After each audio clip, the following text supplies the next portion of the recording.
Sa mga pamilya at mga kaanak nitong mga mandurugas na mambabatas at mga kakontsabang kontratista at iba pang mga negosyanteng tiwali at mapanamantala.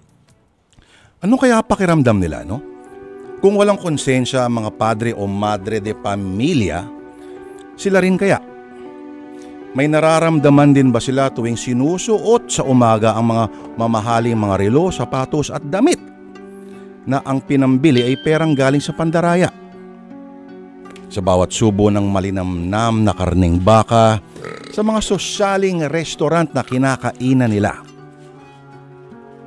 o sa tuwing matutulog sa kanilang mga mansyon na mamahali, na aalala rin kaya nila mga taong butas ang mga bubong dahil sa kanila.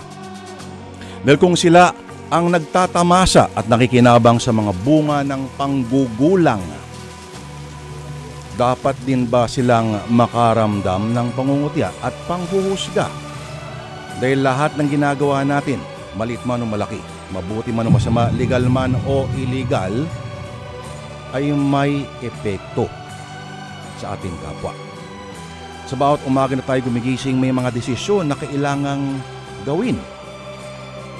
At lahat ay may bunga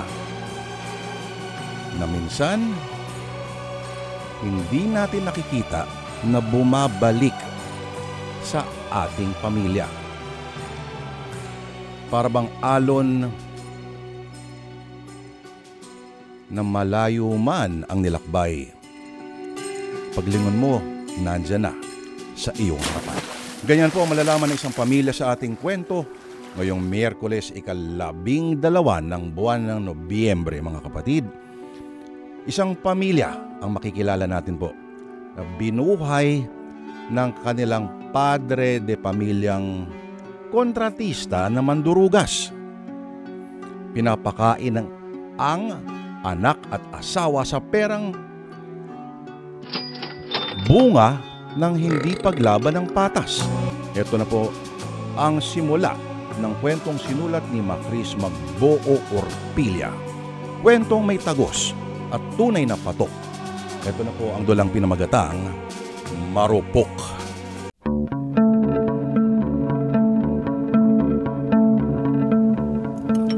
Damian, magpahinga ka muna pagkatapos ng mga inspeksyon ni mamaya. Halos 3 gabi ka ng puyat. Ngayon pa ba ako magpapahinga kung kailan maraming kailangan sikasuhin? Di ako pwedeng tumigil, Teresa. Ang condominium na yun ang magpapatunay sa lahat ng pinaghirapan ko. Alam ko namang pinaghirapan mo yan, pero hindi ko maiwasang kabahan. Masyadong mabilis ang... Ilang taon na ako kontratista, Teresa. Alam ko ang ginagawa ko. Kung puro ka ba takot yung paiiralin mo, walang mangyayari sa buhay natin. Mapa, alis na ho ako. May orientation sa site para sa internship na in-applyan ko. Ay, sa construction firm yan, hindi ba? Opo, parang ngayon pa lang marami na akong alam. Ako naman ang magmamana ng De La Cruz Builders, di ba? Kami ni Tony. Abay, syempre naman. Lahat naman na ginagawa ko ay para sa inyo magkakapatid. Ayoko, ate! Ayoko magtrabaho! Ayoko mapagod! Hihingi lang ako ng pera sa'yo. Ikaw na lang magtrabaho para sa ating dalawa. Hindi pwede, no? Kulit mo talaga. O siya, mag-ingat ka, anak. Pa, sama ako mamaya sa opisina mo, ha? Para marami rin akong alam, parang si Ate Carla. Masyado pa maaga para dyan, Tony. Pero sige, pagkatapos ng klase mo, ipapasundo kita. Ayan, sabi ko na nga ba, ako favorite ni Pape. Kaya idol na idol kita pa, ikaw ang role model ko.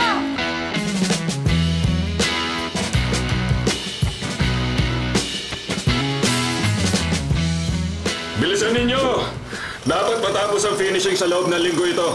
Kapag na-delay tayo kahit isang araw lang, malaki mawawala sa atin. Opo, Sir Damian.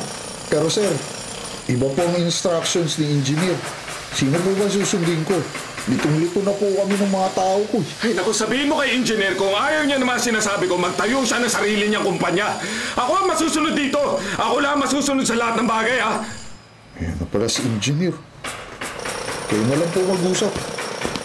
Damian, galit ka ba sa akin dahil ayokong pumayag ulit sa gusto mo? Kasalanan sa Diyos ang gusto mong gawin natin, Damian.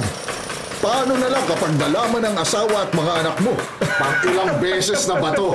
Ayoko na! Friend, hindi nila malalaman ko hindi mo sasabihin. nga magpakasanta. Alam kong gusto mo rin naman. Makikinabang ka rin naman sa gusto kong mangyari.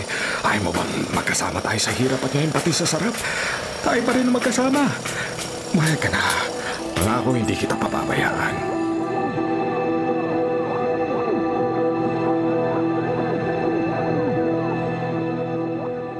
Nakita mo ba sa balita, Damian? Ang daming sakuna ngayon. Nag-aalboruto ang mga bulkan. Yumayanig ang mga lupa. Kaunting ulan lang, sobra na ang baha. Ay, malapit na ata talaga ang katapusan. Makasalanan kasi ang mga tao eh. Baka pinarurusahan na talaga tayo. Ay, nako. Huwag ka na nga lang manood kung mapapraning ka lang din naman. Hindi maganda yan, nanonood ka ng mga ganyang balita sa gabi. Paano ka makakatulog na maayos kung puro kamalasan ang pinapanood mo? Carla, matulog ka na nga rin. Pa, minsan hindi lang naman kamalasan ang dahilan ng mga aksidente at sakuna. Madalas kapabayaan din ng mga tao. Sabi nga ni Mama, kasalanan ng mga tao. Ay, nako, Carla. Sinabi ko na sa'yo. Tigilan mo ang kakasama mo sa mga kaibigan mo aktivista. Lahat na lang nireklamo nila. Lahat na lang pinapansin. At ikaw naman, Tere, dumadagdag ka pa. Carla, tama na. Kung hindi magsasalita at kikilos sa mga taong nakapapansin ng mga kamalian, wala na talagang mangyayari sa bansa natin. Pa, mga taong immoral, mga gahaman at walang malasakit sa kalikasan at sa kaligtasan ng iba ang dahilan ng ibang sinasabi mong kamalasan. Carla, tama na. Pumunta ka na sa kwarto mo, magpahinga ka na. Ay, lagi naman ganito. Hindi niyo pinapansin ang mga sinasabi ko. Ano, nagtatabog ka ba? Hindi ho! Mabigat lang ang paa ko!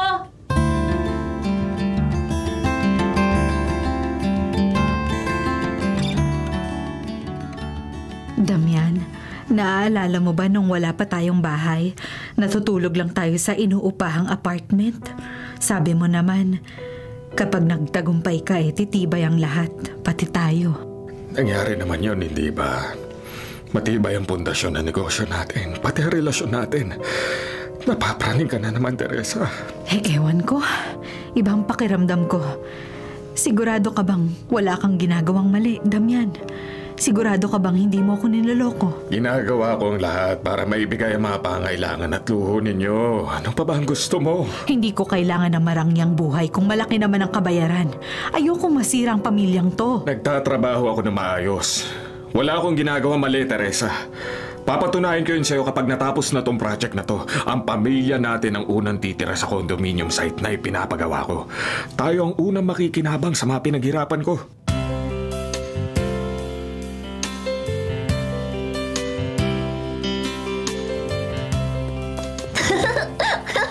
Wow! Sobrang ganda dito, Papa! Ang laki-laki! May malaki at makinang pang chandelier. Dun sa kisame, oh! Ang ganda talaga, Papa! Dito na ba tayo titira? Paano ang bahay natin? Tony, huwag ka nga magtatatakbo rito. Baka makabasag ka. Ang laki dito, ate! Papa, ano po? Dito na ba tayo titira? Isa lang to sa mga pwede natin tiran, anak. Dito sa condo na to, may swimming pool at malaki ang palaruan. May garden din naman tayo sa bahay, Papa, pero bakit ganito mga appliances? May tag price pa. Model unit kasi ito. Ipapalinis ko muna bago natin gamitin. Dinala ko lang kayo rito para makita ninyo ang itsura ng lugar at kung may gusto kayong baguhin, masabi natin sa interior decorator, ano? O ano, Teresa? Nagustuhan mo ba? Maganda. Pulido ang pagkakapintura. Pati itong flooring. Ay, sandali. May bisita. Pupuntahan ko lang, ha? Ay, Engineer Efren. Andito ang asawa at mga anak ko. Malis ka na. Gusto ko lang sabihin sa'yo na final na ang desisyon ko. Ngayon mo pa talaga ako kinausap? Nananadya ka ba? Hindi na kaya ng konsensya ko ang sumunod sa mga gusto mo. Damian? Sino yan? Damian, pumayag ka sa gusto ko kung ayaw mong sabihin ko sa asawa mo ang pinaggagawa mo. Ang mga ginagawa natin. Tandaan mo kung anong napag-usapan natin nung ginagawa pa lang itong gusaling to, Damian. Damian! Lumilindol! Mama! Papa, bumaba na tayo! Lumilindol! Baka gumuho tong building! Hindi. Huwag kang kumilos, Tony. Carla, ang kapatid mo. Magtago kayo sa ilalim ng lamesa. Bilis! Doc, cover hold! Huwag mo nang aalis dyan hanggat lumilindol pa. Damian!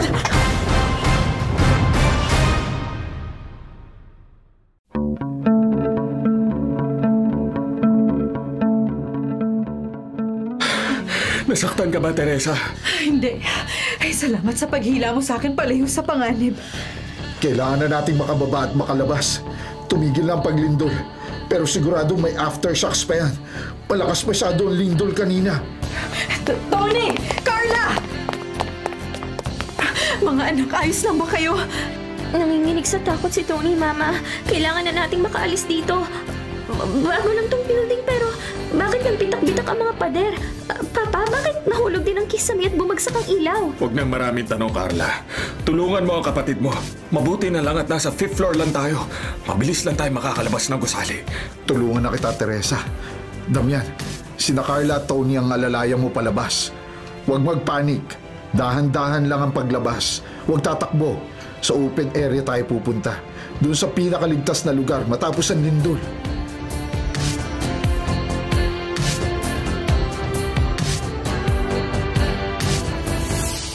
Nakita mo na ang ginawa mo, Damian.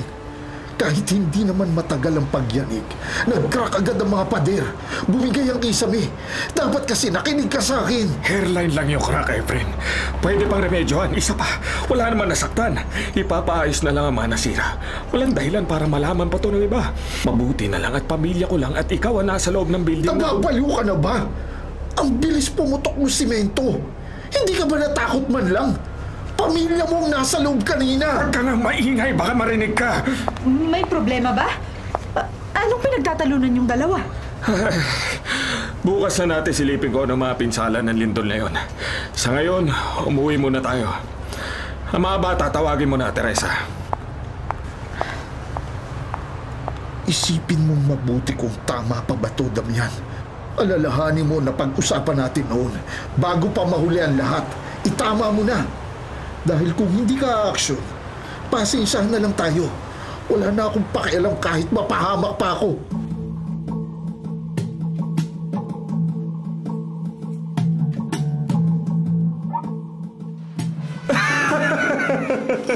Efren, hindi nila malalaman ko, hindi mo sasabihin. Huwag ka nga magpakasanta. Alam kong gusto mo rin naman.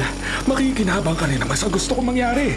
Ayaw mo ba magkasama tayo sa hirap at ngayon pati sa sarap? Tayo pa rin na magkasama. Pumayag ka na. Pangako, hindi kita papabayaan. Pero maling-mali ito. Damian, alam kong gusto mong matapos agad ang building na to. Pero hindi mo pwedeng ipagsawalang bahala ang mga sinasabi ko. Ang bakal na ginamit dito, grade 33 at hindi grade 40 na nararapat para sa ganitong scale ng building. Hindi ito tatagal sa... Efren, matagal na tayo magkakilala. Alam ko kung paano ako magtrabaho. Huwag mo akong turuan. Kalkulado ko na yung lahat. Kalkulado mo nga lahat. Kalkulado mo rin ang kikitain mo kapag nagtipid ka sa materyales. Excuse me, wala rin namang mapupuntahan itong pag-uusap natin. Ay, naku. Ang lakas makasira ng araw nito, engineer na to.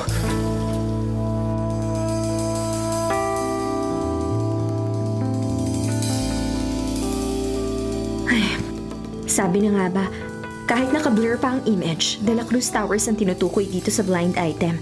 Substandard daw ang mga materyales at hindi raw legal ang mga papeles at certificates. Puro under the table daw ang labanan. Ate, tulog na tayo. Ano ba yung ginagawa mo sa laptop mo? Sige na, matulog ka na. Dapat kasi sa kwarto mo na ikaw natulog eh. Eh, natatakot ako ate. Baka lumindol na naman eh. Ay, sige, matulog ka na. Saglit na lang to. Good night. Good night, ate. Mag-iiwan ako dito ng comment sa article.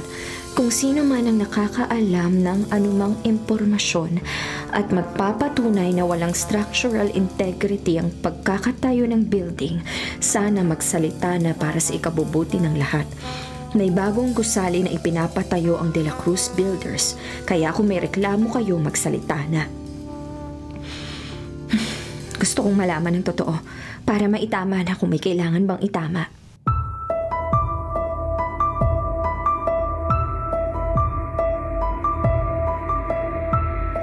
Sir Damian, tumawag yung mga inspektor. Kailangan nilang makita ang dokumento ng concrete testing pagpunta nila bukas. Basta sabihin mo hindi mo pa nakuha. Basta huwag mo ibibigay hanggat hindi ko sinasabi. Maliwanag. Damian, hindi mo na maitatago to. Andito ng inspection team. Harapin na natin to. Alam kong ipinatanggal mo lahat ng blind items and comments tungkol sa construction company na to. Pero kahit ganyan ang gawin mo, hindi pa rin natin matatakasan to. Akala mo ba hindi ko alam na ikaw ang nagkakalat ng mga blind item tungkol sa De La Cruz Builders? Alam mo mangyayari kapag nalaman nila ang totoo, friend, hindi ba? Madadamay ka rin dito. Damian. Hindi lang ako ang babagsak kapag nalaman na iba to. Masisira ang pangalan ko, pati ang pamilya ko. At hindi ko hahayaang mangyari yun, friend. Mas mabigat pa ang babagsak sa iyo kapag hindi tayo nagsabi ng totoo. Aaminin na natin ang mga ginawa natin sa iba pang building at maging dito sa itinatayo pa lang. Tama na ang pandaraya.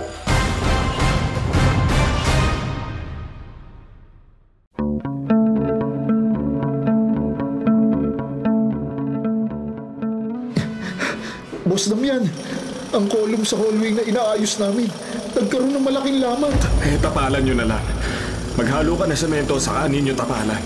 Hindi na yan mapapansin basta pulidong pagkakasemento. Damian! Ito na nga ba sinasabi ko eh. Bibigay ang bakal, babagsak ang beam na yan dahil mali ang sukat at klase ng mga bakal na ginamit sa reinforcements. Maging ang pagbuhos ng semento, mali rin. Lumilin ko na naman. Wala tayong pagtataguan dito. Kailangan natin lumabas. Lumabas muna tayo lahat! Labas! Damian!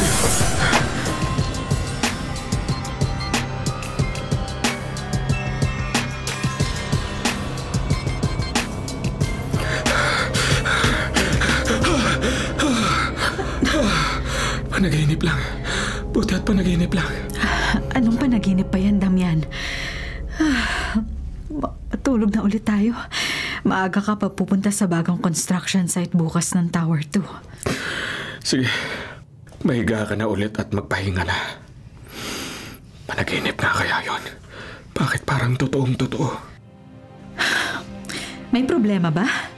Napapansin ko parang nitong mga nakaraang araw, lagi kang hindi mapakali. Parang ang lalim ng iniisip mo. Sabi ko na sa'yo, magpahinga ka na eh. Asawa mo ako, Damian. Pwede mong sabihin sa akin kung anong gumugulo sa isipan mo. Karamay mo ko sa lahat ng bagay. Huwag mong kalimutan yon. Higit sa kanino man, ako ang dapat nakakaalam ng mga problema mo at nangyayari sa buhay mo. Hindi ang ibang tao. Hindi ang mga katrabaho mo. Maliwanag ba? Opo, maliwanag po. Wala naman akong problema. Wala lang to, matulog ka na. Good night na.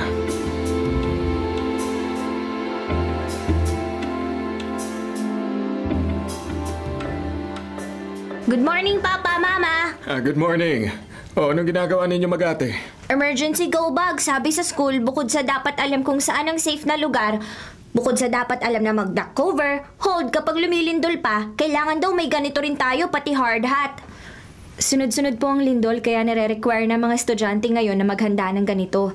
Dapat may emergency go bag ang lahat, kasama rin sa preparation nila ang emergency awareness. Mabuti naman na tinuturo na yan ngayon. Importante nga yan. Ano naman ang laman ng mga go bag nyo? Energy bars, nuts, wet wipes, tissue, inuming tubig, flashlight, extra batteries ng flashlight, blanket, first aid kit, mga gamot gaya ng pain reliever at syempre whistle para makahingi ng saklolo kung kailangan. Gusto ko nga po sanang lagyan ng cup noodles kaso ayaw ni ate. Ang mga pagkain na hindi kailangan lutuin at hindi nabubulok tsaka mabilis makabusog ang ideal na ilagay. Paano mo iluluto ang cup noodles kung wala kang mainit na tubig? Sige nga! Oo na, ikaw na matalino! Baka naman mag-expire lang ang mga laman niyan. Mas okay na hindi magamit ang go bag pero kailangan pa rin may ganito tayong lahat. Pwede namang palitan ng laman bago mag-expire ang pagkain. Pupunta naman ako sa Tower 1 ngayon. Titingnan ko ang renovation sa unit natin ko okay na. Teka, di ba wala kayong pasok ngayon? Anong plano ninyong dalawang gawin? Nakapustura pa kayo ng bihis, Sasama po kami sa'yo, Papa. Kaya nga nakabihis na kami ni ate. Pati si Mama sasama rin. Aba, napagplanuhan na pala ninyo mag-almusal na tayo para makaalis na rin, ano? Yay! Sabi ko sa'yo, ate, papayag yang si Papa. Basta ako nagsabi, papayag yan. Oo na, favorite ka kasi. Siyempre, akong bunso tsaka kamukha ko si Papa. Hoy, hindi totoo yan Gwapo ka nga na kamukha ko pero pantay ang pagmamahal ko sa inyong dalawa. Sus! Tara na nga po, kain na po tayo. Nagutom ako sa kadaldalan nitong kapatid ko.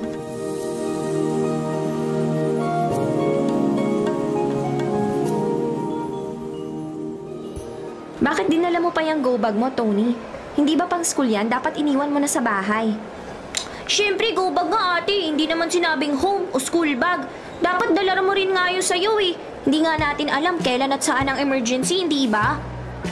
Oo na, pero kapag nangawit kapag bit-bit niyan, huwag mong ipapadala sa akin ha.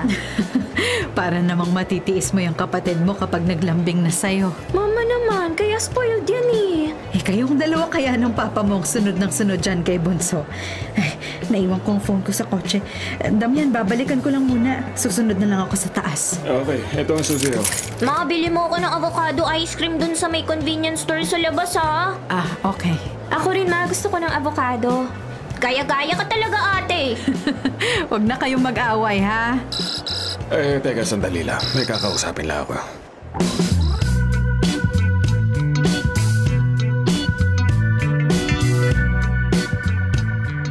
Ang tagal naman ng elevator. Mas mabilis pa yata kung naghagdan na lang tayo eh. Para exercise na rin ate.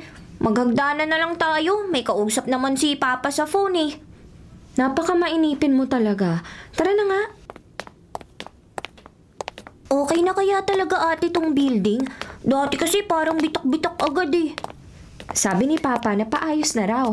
Sabi niya rin pasado naman sa mga inspection. Sabagay, si Papa natin yan eh. Hindi naman niya tayo ipapahamak, di ba? Ang daldal mo talaga. Teka, bakit kinakain mo yung chocolate galing sa go bag mo?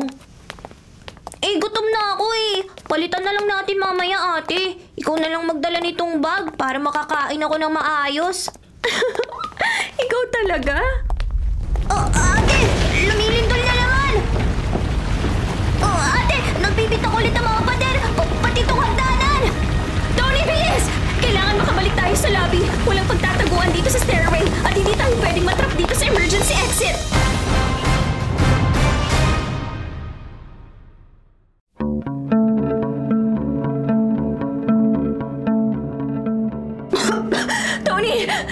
Tony! Ang go bag, may flashlight dito sa loob. Tony! Tony! Pupuntahan kita! Ate! May nakaipit sa paa ko! Hindi ko maigalaw! Pupuntahan kita! Sandali lang! Huwag ka matutulog ha! Hintayin mo ako! Buti na lang umabot kami. Nakapagtago dito sa may lamesa ng reception area bago tuluyang gumuho ang mga semento. Carla! Tony! Nasaan kayo? Si Papa yun. Iilawan ko para makita niya kung nasan kami. Carla! Tony! Ang whistle. Nandito lang yun sa bulsa ng bag eh. Ayun! Carla! Tony! Pupunta na ako dyan! Sandali lang, anak ka! Carla! Ang kapatid mo, nasaan? Pa, nandito po pero may nakadagan sa paa niya. Pa, may babagsak sa likuran mo!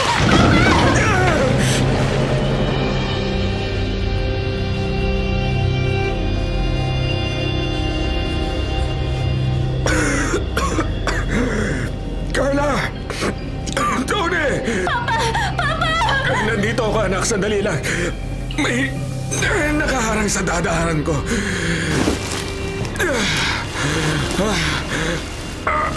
May bakal na bumaon sa binti ko. Pero kailangan ko mapuntahan ang mga anak ko. Carla! Tony! Nandito lang si Papa. Pupuntahan ko kayo dyan. Sorry, Papa. Dapat hindi na lang tayo nagpunta rito. Sana nasa bahay na lang tayo ngayon at hindi dito. Kung mayroon man dapat humingi ng tawad, ako yun, anak. Kasalanan ko lahat ng ito. Kasalanan ko.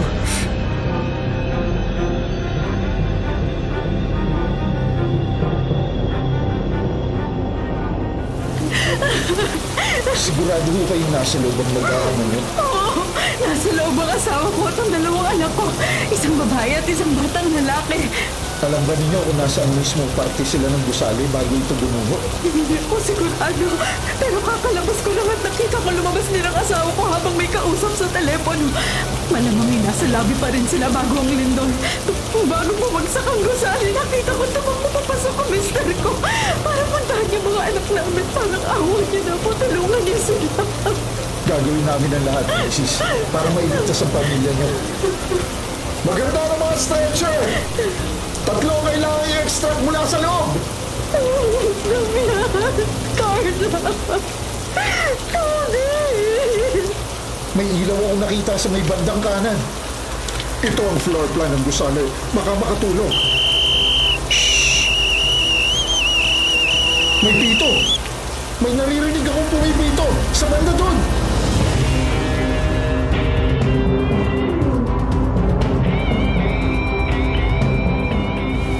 Ang tunog na yun. Nasa may reception area siguro sila. Doon lang may pwedeng silungang kahoy na lamesa. Ang ibang lamesa sa lobby ay puro babasagin na. Ito lang din ang lugar na malayo sa salaming bintana. Sa bandang kanan, simula na ang rescue operations. Efren! Ang mag-aama ko. Dapat hindi ako lumabas. Dapat hindi ako umalis sa tabi nila. Kasalanan ko to. Dapat hindi ako umalis. Dapat nasa laombre ako. Wala kang kasalanan. Mas mabuting naririto ka para masiguro nating maililigtas sila mula sa pagkaguho sa loob. Pero bakit nangyari lahat ng to, Efren? Akala ko ba inayos na ni Damian ang lahat? Akala ko, mali ba ako nakakala? Hindi ba siya nagbago? Malaki masyado ang tiwala ni Damian na magtatagumpay ang mga plano niya. Sana lang hindi na kailangan mangyari ito para mamulat siya na mali talaga ang ginagawa niya. Ang mga ginawa niya. Kung alam ko lang na ganito, nakialam na sana ako. Hindi na sana umabot sa ganito. Patawarin mo ko, Teresa. Sana sinabi ko na lang sa'yo. Hindi na lang sana ako nag-aksaya ng panahon na makiusap kay Damian na itama ang lahat ng pagkakamali namin. Sana ay ako na mismo ang nagtama nito. Sana hindi pa uli ang lahat. Panginoon ko, iligtas po niyo mga asawa at mga anak ko. Bigyan pa po sana ninyo ng pagkakataon si Damian na magbago at pagbayaran ng mga kasalanang nagawa niya.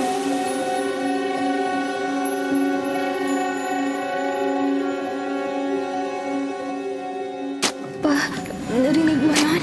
May parang nagbuhukay. May mga boses ako naririnig sa labas. May parang machine din, Papa. Oo, sila na yan.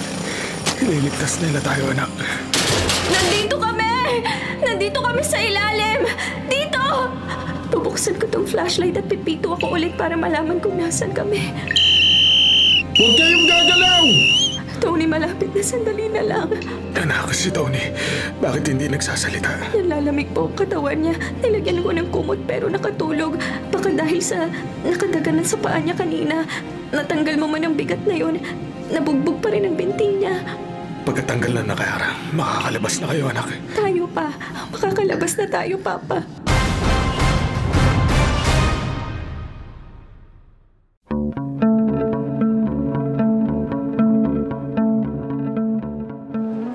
Nakapasok na tayo. Andito na sila. Nakikita ko na. 2 stretcher. Dali! Si Tony, unahin niyo po yung kapatid ko. Please po, yung kapatid ko. Isuot mo muna tong oxygen mask. Huwag ka muna magsalita. Kami na ang bahala. Ang papa ko, nadaganan siya ng may bumagsak ulit kanina ng mga debris hanggang nagbubukay kayo doon sa bandaron. Parang awa niya na hindi na sumasagot si Papa kanina. Kahit anong tawag ko, hindi na niya ako sinasagot. Papa! Papa, ligtas na tayo! Andito na sila, Papa!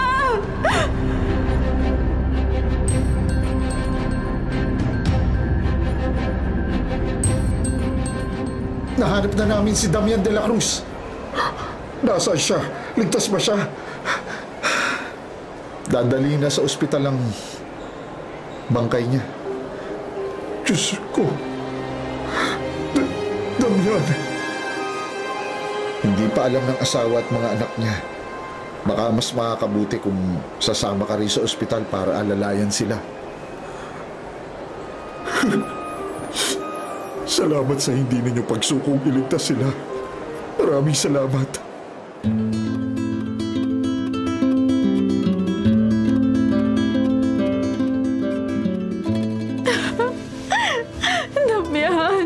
Damian, gumising ka, please.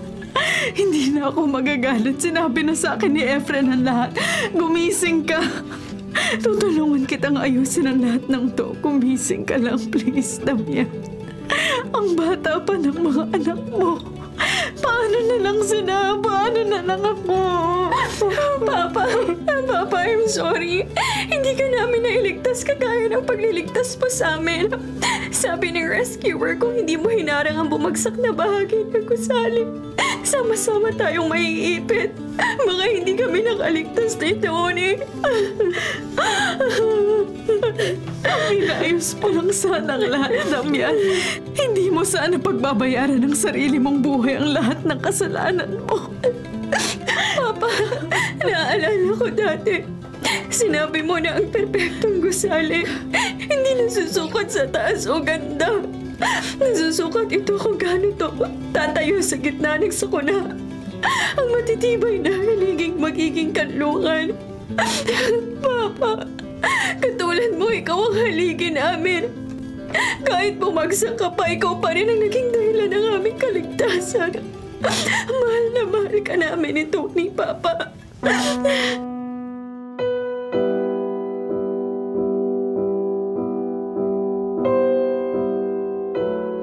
Mrs. De La Cruz, paano ninyo sasagutin ang mga isyong kumakalat na substandard lahat ng gusaling ipinatayo ng yumao ninyo asawa?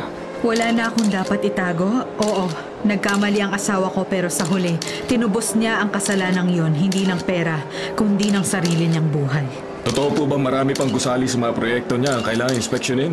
Oo, pero hindi kami titigil hanggat hindi namin naitatama ang lahat ng pagkakamaling iyon. Makikipagtulungan kami sa lubos ng aming makakaya.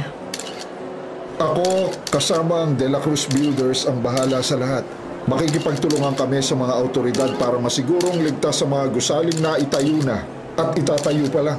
Hindi man namin kayang baguhin ang nakaraan pero kaya naming itama ang mga naiwan niya.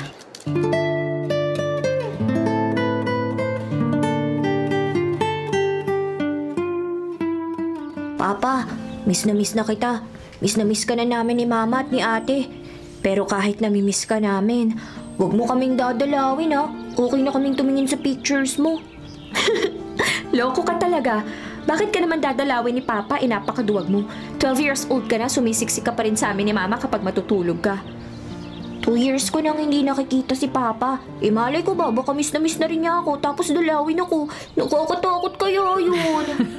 Kayo talagang dalawa, hindi na kayo naubusan ng pagtatalunan. Mama, bakit pala andito ka? Akala ko may pupuntahan pa kayo ni Tito Efren. Oo, pagkatapos nitong weekly na dalaw natin sa papa mo. Ma, 2 years na simula ang mangyari ang trahedya na yon. Malapit na rin nating maitama ang lahat ng kasalanan ni Papa. Maubos man ang kayamanang naipundar niya noong nabubuhay pa siya. Ang importante, maremedyohan ang mga dapat remedyohan. Kulang pa ang 2 taon para maitama ang lahat. Pero at least may progress, hindi ba, Mama? Kain na tayo, gutom na ako. Paalis na kami next week ulit. Kinain mo na naman yung chocolate sa go bag mo. Lagyan mo na lang ng marami, Ate. Gusto ko yung may fruit and nuts, ha? Ay, ikaw talaga. Tara na nga. Damian, kung nasaan ka man, sana makuha mo na ang kapayapaan. Ginagawa namin ni Efren ang lahat para maitama ang mga pagkakamali mo noon. Paalam, mahal ko. Sa 1 linggo na lang ulit. Mama, si Ate Carla, kinutusan ako, Mama! Huwag ka nga maingay. Sumbungero ka talaga. Tama na nga yan. Ang ingay ninyo, nasa sementeryo tayo.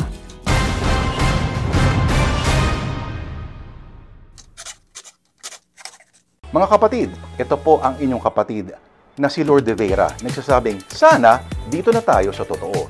Dito na tayo sa True FM. At sana po'y mag-subscribe kayo at mag-follow sa mga social media accounts po ng @TrueNetworkPH. Sa Facebook, Instagram, sa X, sa YouTube, sa TikTok, at sa mga podcasts. Sana po, dito na tayo sa totoo, mga katrupa.